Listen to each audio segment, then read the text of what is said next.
बघा, आम्ही अक्कलकोटवरून निघाल्यानंतर सोलापुरातील एक प्रमुख ओळख असलेले सिद्धेश्वर मंदिराकडे आम्ही आलो।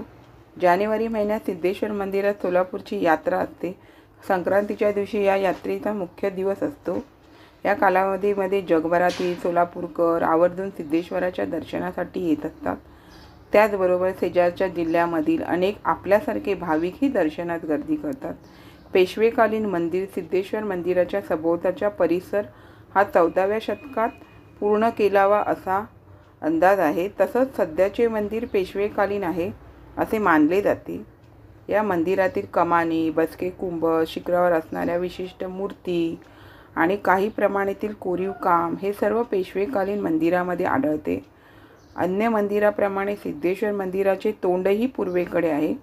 गर्भगृह, अंतराळ आणि मंडप अशी ही रचना आहे। मंदिराच्या मध्यभागी कोणतेही खांब नाहीत।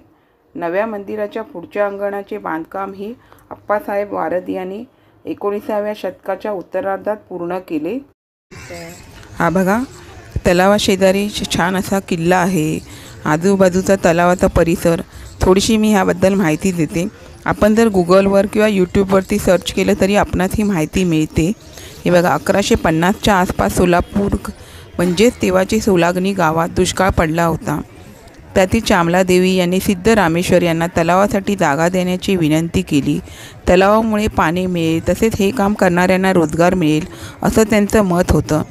त्याचबरोबर बहामनी सुलतानाचे राज्य असताना सोलापुरात तलावाच्या शेजारी किल्ला बांधावा, त्यामधील मोटद्वारे किल्ल्याला पाणी देता येईल असे त्यांनी सांगितले। त्यानंतर त्यांनी सोलापूरमध्ये तलावाच्या शेजारीच किल्ला बांधला। सोलापूरकरांना आजही पाण्याची टंचाई जाणवते। सोलापूरकरांची ही अडचण ओळखून सिद्धेश्वर महाराजांनी हा तलाव उभा केला। त्यांचा मानवतावादी दृष्टिकोन यामधून दिसतो। चारही बाजूंना तलाव आणि मध्यभागी मंदिर अशी रचना आहे। सिद्धेश्वर मंदिर हा सोलापूरकरांचा सांस्कृतिक ठेवा आहे। खूप छान असे मंदिर आहे। बघा मंडळी, मी आपणास आपली थोडक्यातच माहिती सांगण्याचा प्रयत्न केला। पूर्ण माहिती आपण जर गुगलवर जाऊन सर्च केली तरी आपल्याला पूर्ण माहिती मिळेल। इथे आम्ही सर्व बाकीची छोटी छोटी जी मंदिरे आहेत त्यांचे दर्शन घेतले। तिथला आजूबाजूचा परिसर, तिथले गार्डन वगैरे पण खूप छान आहे। तिथे छोट्या छोट्या मूर्त्या या सर्वांचं दर्शन घेऊन आम्ही तलावाकडे हे केलं, प्रस्थान केलं। तलाव पण इतका सुंदर आहे की जसं वाटतं की एक प्रकारे बेटच आहे। चारी बाजूने तो तलाव आणि मध्ये ते मंदिर, त्यामुळे एक प्रकारे बेटासारखं स्वरूप असं दिसते। खूप छान मंदिर आहे। नक्की जाण्यास मिळाले तर आपण सिद्धरामेश्वर मंदिराची भेट जरूर द्या।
रामेश्वराचे दर्शन घेतल्याच्या नंतर पुढच्या प्रवासास सुरुवात केली।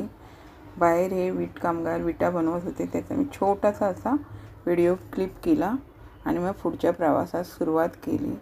चला तर मग पुढच्या देवदर्शन करूया. ओम नमः शिवाय.